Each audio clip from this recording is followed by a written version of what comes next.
पण जरा एक विचार करा, मी तर आता आता आदित्य फिरतोच आहे, मी पण पुढच्या महिन्यापासून महाराष्ट्रात फिरणार आहे. त्यांना मुद्दा मग काय करायचं तो तुम्हाला सांगतो, जरा थांबा, नीट ऐकून घ्या. पहिलं त्यांना काय करायचं आहे, त्यांना एकतर शिवसेना संपवायची आहे, आणि शिवसेना संपवताना जोपर्यंत ठाकरे आणि शिवसेना हे नातं घट्ट आहे ते घट्ट राहणार. तुमच्या किती पिढ्या जरी उतरल्या त्यांना पाताळात गाडून हे नातं कायम ठेवू आम्ही.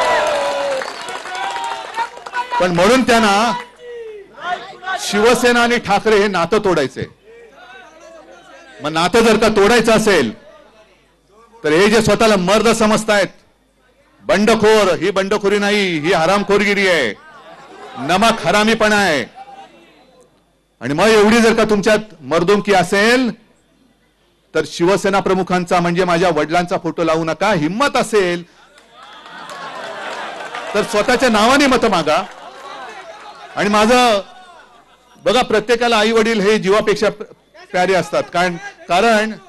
कारण आपण संस्कारित सुसंस्कृत माणसं आहोत. जरा थांबा ना, जरा थांबा रे,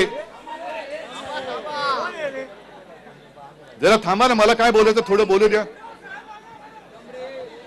प्रत्येकाला आई वडील प्यारे असतात. पितृदेव भव मातृदेव भव.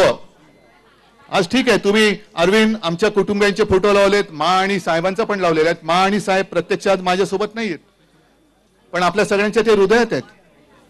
पण जे फुटून गेलेले आहेत, सुदैवाने ज्यांचे आई वडील त्यांच्या सोबत आहेत, मी त्यांना खरंच सुखी मानतो.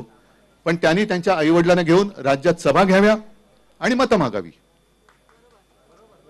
तुम्हाला पक्षही चोरायचा आहे, वडील चोरायला निघालेत तुम्ही. कसले मर्द तुम्ही, दरोडेखोर आहात. आणि अशा लोकांच्या हातामध्ये महाराष्ट्र, मुंबई आणि तुमचं आयुष्य तुम्ही देणार आहात का? आता कोर्टामध्ये केस सुरू आहे, न्यायदेवतेवरती माझा विश्वास आहे, मी त्याच्याबद्दल जास्त काही बोलणार नाही. पण आता त्यांनी आणखीन एक शेपूट ओढण्याचा प्रयत्न केला. निवडणूक आयोगाला सांगितलं की आमची शिवसेना हीच खरी शिवसेना. मग हे कोण आहेत? पण हे जे सगळं कारस्थान आहे त्याला नुसत्या जल्लोषाने उत्तर देऊन नाही चालणार.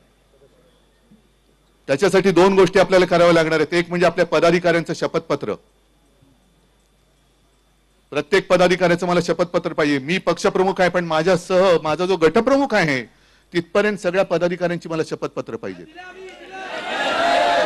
त्याच्यानंतर